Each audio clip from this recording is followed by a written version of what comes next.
how our chakras are there to help us understand the different aspects of healing we could achieve. I'll do my best. Okay. Well, you do a really good job in the book. I was looking at the book, and I got to one point in the book, and it's like, well, wait a minute, she's talking about culture now. That got my attention. But yeah, go for it. Okay. Well, the wonderful thing about the chakras is that it gives us a map of the psyche that's located in the body. The culture we've been accustomed to in the West for many years is that consciousness resides in the brain, that the brain creates consciousness and the mind. But the chakra system has a very different view of consciousness. Consciousness is living right through our bodies, outside of our bodies, beyond our bodies, into the universe. And as we heal our chakras and heal those different levels of consciousness in our body, we're able to send out that healing to the world, and we can impact upon the world at this subtle level. So it's very important to be able to heal ourselves as well as do our best to make the changes that we want in the world. Yeah, I want to stay with what you just said there a minute, but because I want to really talk with you about something you cover, and you just said it. You know, we're talking about something that also involves the psyche, right? Yes. So the chakras are really about the evolution of the psyche. So the base chakra, the starting point in our chakra system, which is at the base of the spine, is dominant when we're in the womb as a fetus, and at birth and during the first year or so of life. It's our inner animal that's purely focused on survival. And then childhood, the dominant chakra becomes the sacral chakra. And this is our inner child that develops through creative curiosity about the world and a desire for love and pleasure and sensual curiosity. So this is an inner child. And though in childhood that's dominant, this chakra is there right through our lives. And so if we've had a difficult childhood, there are wounds in that chakra that we need to heal.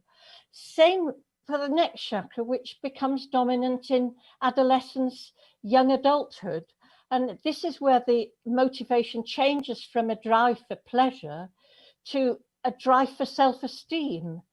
Often in the West, we call it the power center. But it's how powerful, how confident we feel inside is what's important about this chakra. It's where we start to really look at what kind of an adult am I going to be? What do I want to achieve in my life? How do I want to be respected as an adult? So this, and those three lower chakras make up the kind of basic personality and have our main gifts and our wounds according to what's happened to us in those years and what karma we're bringing into this lifetime as well. So that's where the heart chakra comes in. That's our healer.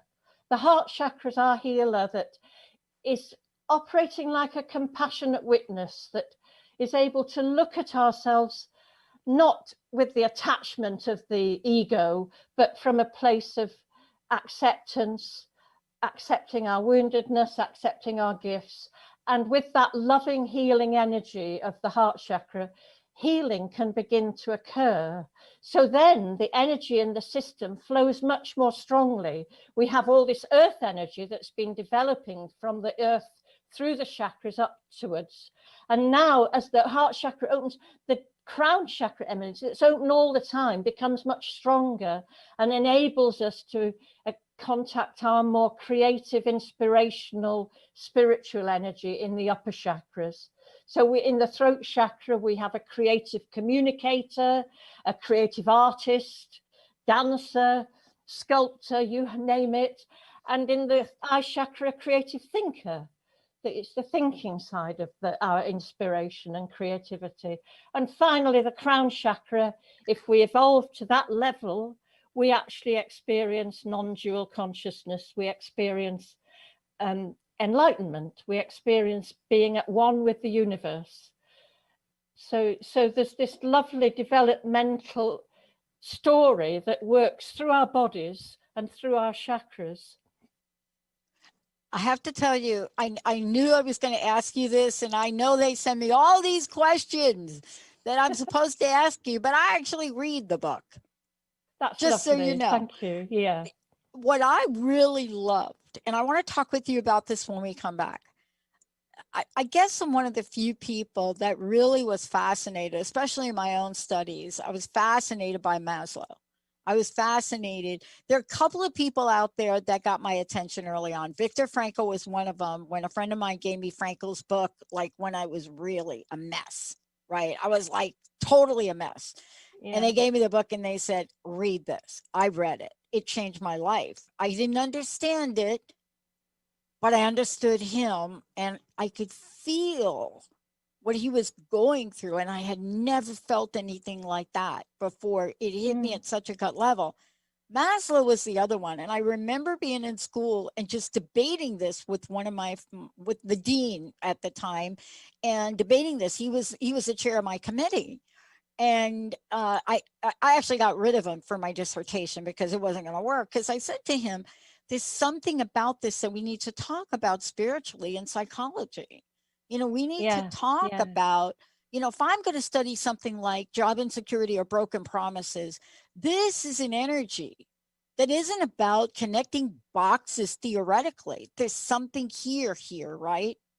And when we come back, I want to talk with you about one, thank you for the imagery in the book.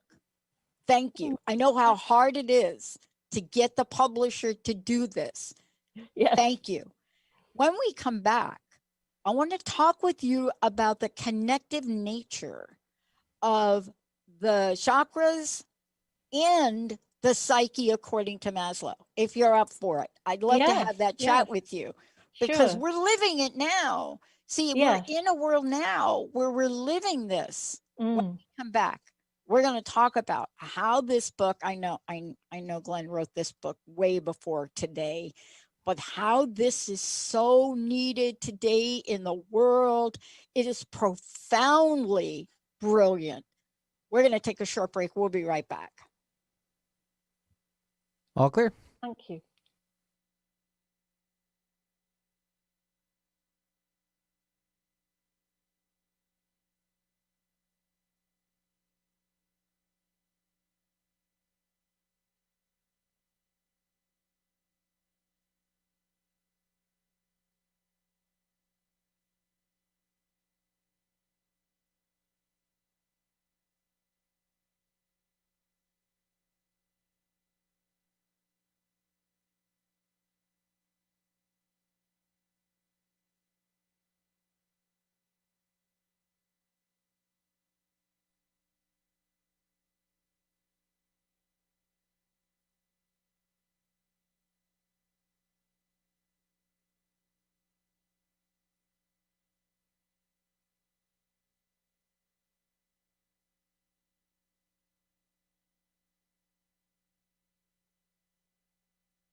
Ready to come back in?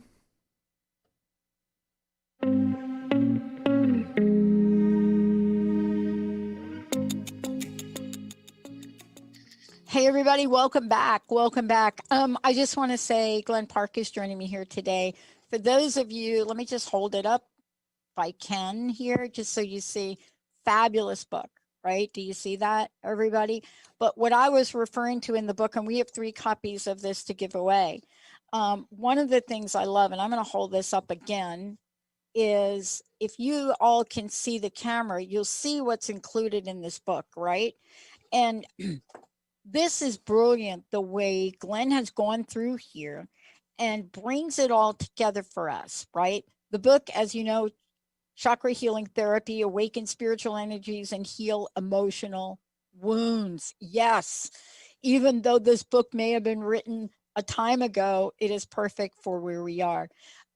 Glen, before we get into the psyche in the chakra, how do we find out more about you? And then Benny, I'm going to give away a copy of the book here. What would you like to know about me? Website, YouTube, anything. Oh, yes, fine. Yes, my website is glenpark.uk, and the book is available in a traditions.stroke/chakra healing therapy. It's also on sale at Indie, and I'm trying to think of American sellers. Barnes and Noble, that's the one. Exactly. And Amazon. Yes, yeah. It's on all those sites. Yes, that's about it, really.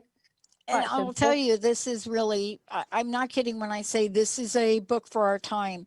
One of the things I wanted to talk with you about, and Benny, let's go ahead and give away our first copy of the book, 1-800-930-2819. And certainly if you have a question for Glen, please come on, let's get your question, or give Benny your question. In the book, I was really struck to go to the middle section of the book where you have these beautiful diagrams. They're more than beautiful, Glen. What they are is they explain things, visually explain things beautifully. You know, whether I'm looking at your diagram on universal mind, or we're looking at, you know, something that has to do with the divine realm. But I was so pleasantly surprised to find Maslow's triangle here. Yeah. Because that says to me that we're talking about the psyche, right? Yes. In conjunction with chakra and chakra healing. Tell us about the relationship of this. With Maslow's triangle? Yes. I'm going to need to put my glasses on to read the levels here. Here I go. I can read them for you. Yes. So the levels that Maslow has are physical. The base level is physical needs. The next level is security needs. The next level is social needs. The next level is self-esteem needs. The next level is self-actualization. That's his final level in his sort of first triangle. He did actually add another level of self-transcendence as opposed to self-actualization later in his life. But I've just put the basic ones there. So I've put the triangle in the book with color-coded with the chakras. So the physical level is definitely base chakra, the physical level of needs, the need for security, for food, and so on. Sorry, I've said food and drink and sleep. The next level, security, the fact that you feel safe within your family unit. And that's moving from base into the second chakra, the sacral chakra. And then the next needs are social. The child needs to be a happy member of the family. These are the social needs, needing love, needing to have a happy, pleasant life. That's the sacral chakra. And then moving into the solar plexus chakra, it's need for self-esteem. We need to feel good about ourselves. After that, we have the potential to open the heart chakra. And as I said earlier, as the heart chakra opens, it brings more spiritual energy, more inspiration into the throat and eye chakras. We can function better as creative communicators, creative thinkers, and so on. And ultimately to the self-transcendence of the crown chakra. So that's how the Maslow levels link with the chakras. You know, we are at this place now. If you look at us, and I can only speak for the United States at the moment, but we are getting back. We're getting ready to end back into the lower levels of Maslow. You know, we had a moment where we started to come out, right? Yeah. But we are getting ready to come back to these lower levels. And, you know, this is something that was unexpected for a lot of people. Now, there are some people, you know, especially when I think about my family and my upbringing, I don't think we as a family got much out of the lower two levels. I mean, with the just enough money to put food on the table, things like that. But this level of security and physical, right? People are saying that even if this changes us, even if we get through this, we have to heal this at some core levels. Can you talk about, you know, the importance now of making sure that we are healing in ways perhaps we've not done before? Well, the healing has to come from the heart chakra. And so the heart chakra has to throw its loving gaze at that base chakra. And there are, as a culture, we are very ungrounded. The base chakra, the Hindu name for it, means root support. It's our connection to the earth. It's where we're rooted into the earth. Are we rooted into the earth as a culture? We're not. This is why there is a crisis over climate change and environmental disaster going on around us. So the heart chakra can look kindly on that ungrounded, wounded little inner animal that is us. Actually, if you think about how the base chakra, how we talk about that area of our body, we usually use it to swear and curse. We don't have good things to say about our inner animal that's keeping us alive every hour of the day and night.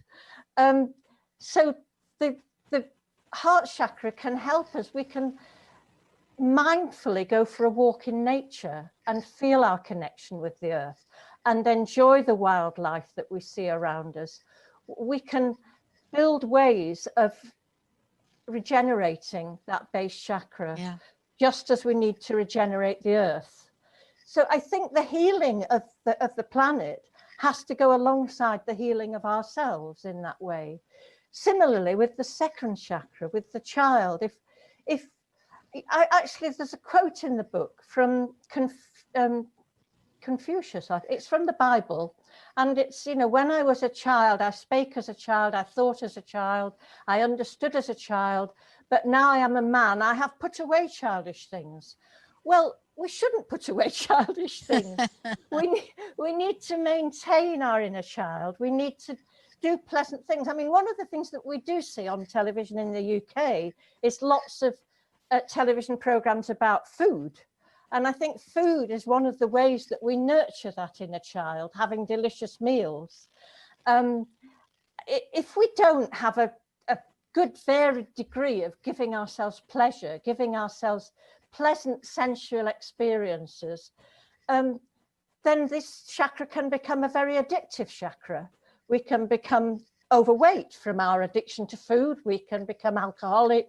We can become a drug addict, because it's like, this is the only way I can get any pleasure.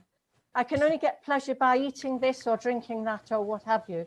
So we have to take care of that inner child and give ourselves simple pleasures that we wanted as a child and that we still need as adults. And the heart chakra can look kindly on that inner child and find ways to nurture and take care of it. So that's the second chakra. The third chakra, we have a hard time with our third chakras, because it's where we become the judge of ourselves. It's where we either feel really proud about ourselves, or it's where we feel really bad and ashamed and guilty we're not good enough. And we have to learn to accept ourselves in that third chakra and to really honor the things about ourselves that we're pleased about.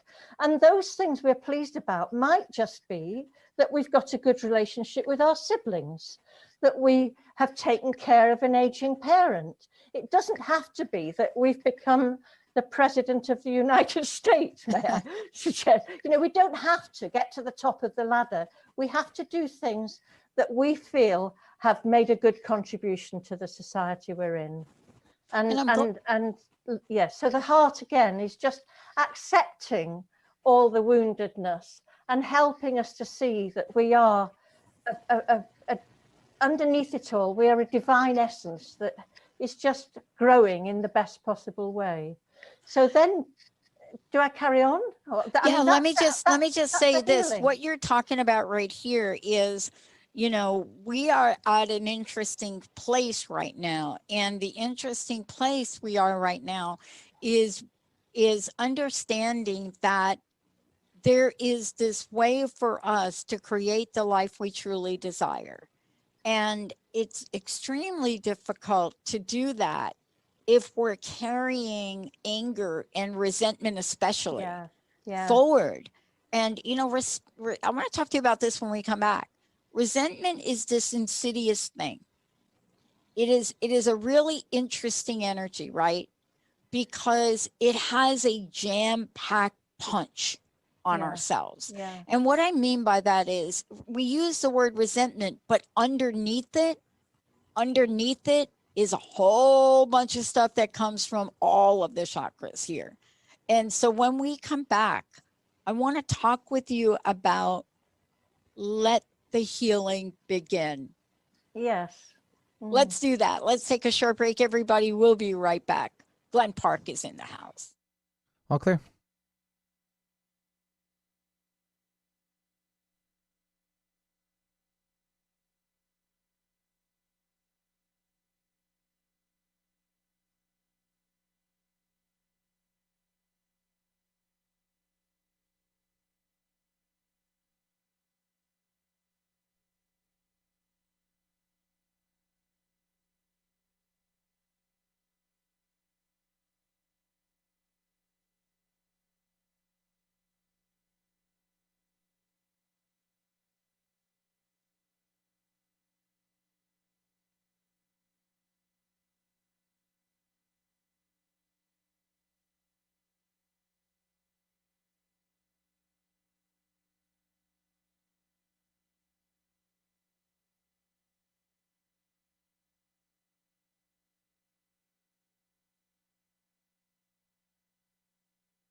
Ready to come back in?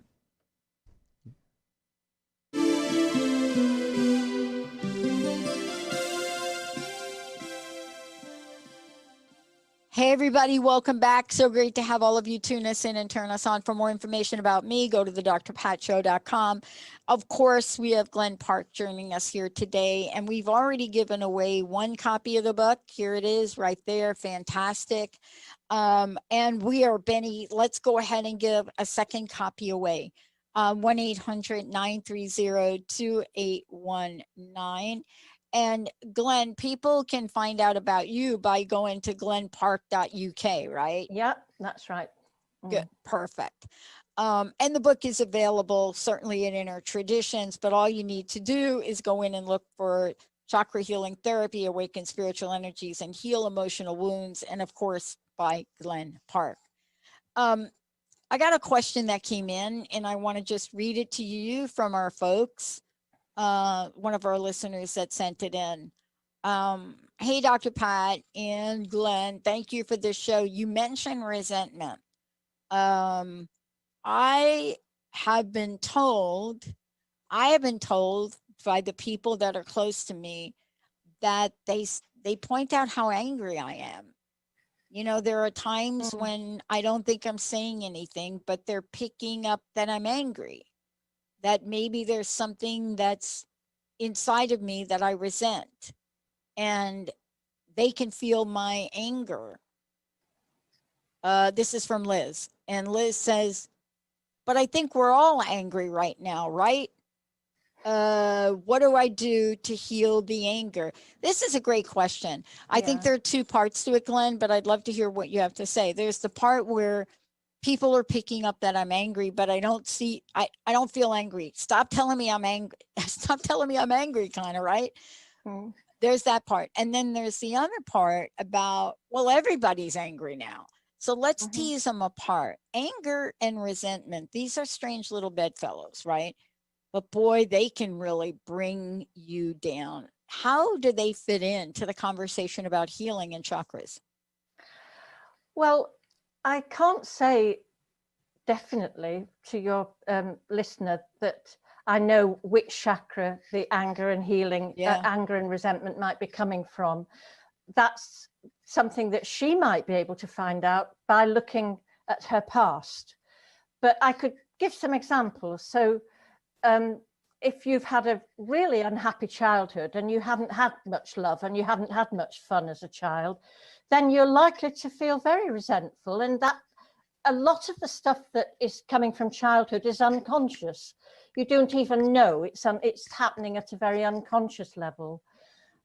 Looking back through your childhood and working out how it was will be a way of thinking, well, that might be where a lot of unconscious anger's coming out that my family are noticing and I'm not. Yeah.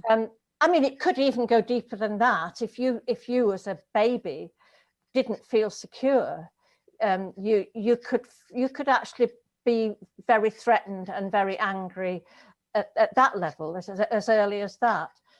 Another very common area, though, and probably the most common at the moment, is to do with the solar plexus chakra, the third chakra, where we're much more mental. It's a much more mental, it's very emotional, the second chakra. The third chakra is where we make judgments about ourselves and our lives. What kind of a person am I? And a lot of us, because we've not had as much success as we imagined we could have, can feel very resentful and very angry that life hasn't worked out as well as we thought it would. And this is a very sort of solar plexus chakra thing. If I was working as a chakra therapist, I would be working energetically with these chakras, getting them to flow, talking about what seems to be coming through with the client, and helping to heal. One of the ways we would do it with this solar plexus chakra would be to really discover your inner champion. So you have to start thinking about all the things that you own, just things that you own in your life. I've got this really nice crystal. I've got this really nice ornament. I really like my clothes. You know, I like my flat. I like my house. I like my car. Whatever it is, just write a list of all the things that you feel really pleased to own. That's the simplest list. This is what I call boasting exercises. Make the most of them. Yes. So after you've thought about what you own, go right through your life and think about all the things you've done, all the achievements that you have achieved that you feel pleased about, the exams you've passed, the way you've maybe helped people, the jobs you've done, etc., etc. Just write a list of your achievements, and they can be quite simple achievements. They don't, they don't have to be grand. And then think about your personal qualities. What do I like about my personality? I'm kind, I'm thoughtful, I'm intelligent, I'm a good sports person. Whatever it is that you feel you have as personal qualities, write them down. And look at your physical qualities as well. What do you like about your face, your hair, your body, your hands, your feet, whatever it is? Just really allow yourself to appreciate. This is heart chakra energy. The heart chakra appreciates and loves and accepts. So let yourself appreciate all those things. Now, what tends to happen when people start writing this list is that their inner critic jumps in furiously and says, oh, it's all very well, you might have passed that exam, but you didn't get a distinction, or whatever it is. So then you have to invent a dialogue. You have to take one of the things you feel proud of and write it on a piece of paper. I'm proud that I looked after my dog when it was ill. Something as simple as that, right? And write that in one coloured felt tip pen, and then your inner critic might come in and say, yes, but you couldn't afford the vet's bill, so you didn't get enough help for your dog. And then you could say, you then make sure that your inner champion replies, and you build a dialogue, because this is the dialogue that actually needs to happen at a cultural level. We need to be able to dialogue our differences rather than have this polarity of hate that, I hate the way I didn't do this well enough. And we need to be able to find that inner champion balancing the inner critic that then turns into a critical friend. Another way that you can support your inner critic is to write your life story from the standpoint of the inner critic. Here's the inner critic who is like your guardian angel, and she's telling the story of your life, and nothing you can do is bad from the inner critic's perspective. I had a client who was on drugs when he was in his teenage years. He came to me in his 40s, and he was very ashamed of the fact that he was very into drugs in his teenage years into his 20s. And I said to him, well, what would you have done if you hadn't taken drugs? They said, oh, I'd have killed myself. I said, well, what a fantastic solution.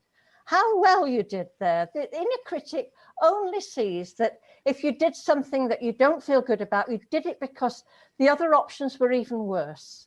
So you find a voice that can support you and tell you that no matter how difficult things were, you did your best, and they're proud of what you did manage to achieve. And that's your inner champion. And we all need to build an inner champion, especially when the culture, the world we're in at the moment, is making life very difficult for all of us. So it isn't as easy to be a big success, be a totally happy person. It's not as easy as it used to be. We have the global financial situation in crisis, and governments trying to make the poorest in society pay for that. So it's not an easy world to be living in. And we do need to be able to look upon ourselves kindly. And we don't have to be perfect. We just have to be loving and accepting of ourselves. I think you just said it, because that to me is, and Liz, I hope that this worked for you. I also want to say to Benny, I think we're going to go ahead and skip this last break, but I do want to give away the third copy of the book, 1-800-930-2819. If you want to find out about Glen, go over to glenpark.uk. If you want to get a copy of the book, you could go to Inner Traditions, or you could just basically Google it, Chakra Healing Therapy by Glen Park, and it's going to pop up. You said something I want to visit with you on: kindness and love, right? Kind moments. Even if you can capture just 60 seconds of a kind moment. Yeah. Right? Where you put your video game down, 60 seconds of a kind moment. It's transformative. Yeah. And yet you're right about this. We're living in a time now where, folks are wanting tools to help them. They don't have the solutions for the outside world. And yet we know that there is much that we can do if we had a few tools. But more importantly, some of the wounding goes deeply, doesn't it? And sometimes you need to get help for this. Oh, yes. Can you talk about deep wounding? Even though this is a different time, right? The pandemic, the generation that went through 2007, 8, 9, you remember that? And 10, the economics, that generation is now revisiting it here, right? Yeah. So I work with a couple of people, young people, that went through that and what it was like to not be able to get a job. And now here they are again after they came out of that. How can we heal these multiple occurrences of deep wounding? Because these are being called to be healed. They're like, please help me heal. I think that we need to heal the world. Yeah. But we have to try to heal ourselves as a part of healing the world. I mean, you did say earlier that there's this major astrological event happening, the Saturn-Jupiter conjunction, in an air sign, in Aquarius, which is potentially about fairness and justice and these. So I do put some hope in that we will find some world solutions when these planets, and in 3 or 4 years' time, Pluto will join them we'll also arrive in Aquarius. I think there'll be this massive shift into thinkings. I mean, my whole book's about consciousness. Aquarius is about thinking and consciousness. And I think consciousness is primary. It's preceded the Big Bang, so to speak. It's everywhere, consciousness. And I think if we start finding our solutions in consciousness, we will find them in the material world as well. It has to be that way around. So we start with ourselves, and we start to learn to be gentle with ourselves. One of the expressions I like to use for the third chakra is, I've done my best and that's good enough. We don't have to be better than doing our best. We do our best, that's good enough. And the heart chakra then goes into just the sort of things you were mentioning about being appreciative, being kind. All those things open the heart chakra. And as the heart chakra opens, it just heals. It starts the healing. So spending a few minutes each day thinking about people in your life that you appreciate. They can be friends, they can be relatives, they can be animals, pets. They can be people who've written books that you like to read. They can be people who are in politics who you think are doing good work, whatever. Just spend a few minutes sending gratitude and appreciation to something that you do feel appreciative towards. And you can appreciate nature. You can appreciate this wonderful planet that we live on, and all the fantastic things that are still there. We can regenerate it. We can turn it into a wonderful, wonderful place for everybody to live on. So just finding ways to love and appreciate is self-healing. Yeah. I mean, it's not good to think of it like that, because then it's important though. It's really critical. That happens, yes. The thing about the heart chakra is whatever you give out comes back. Right. And a nice exercise you can do with the heart chakra actually is to think about something you're going to send love and appreciation to. And then as you breathe in love for yourself, and then you breathe out that love to the thing you appreciate. You breathe in love to yourself, and then it generates that love out to the thing you appreciate. That's a simple heart chakra exercise that can help in these difficult times. You know, I'm really struck by the energy of this. Now, you know, I want to talk about this for a minute because we're hearing people talk about how things are shifting and changing. And I want to get back to something that you said, because, you know, there is this energy that has to do with the planetary alignment. Some people say that the movement in the stars and energetically, and even in planets that we cannot see, right? You know, they have significance and meaning. When I think about these planets, especially Jupiter and Saturn, I happen to be a quadruple Sagittarian, so anything about Jupiter gets my attention, right? But I had this moment where I got afraid. And let me tell you what I got afraid from. And I'm just curious about which chakra that is. Uh-huh. So I grew up with sci-fi, right? That was my way out, right? Sci-fi movies as a kid, Yeah. really young age. Sci-fi this, War of the Worlds, blah, blah, blah, and continue to this day. Mm-hmm.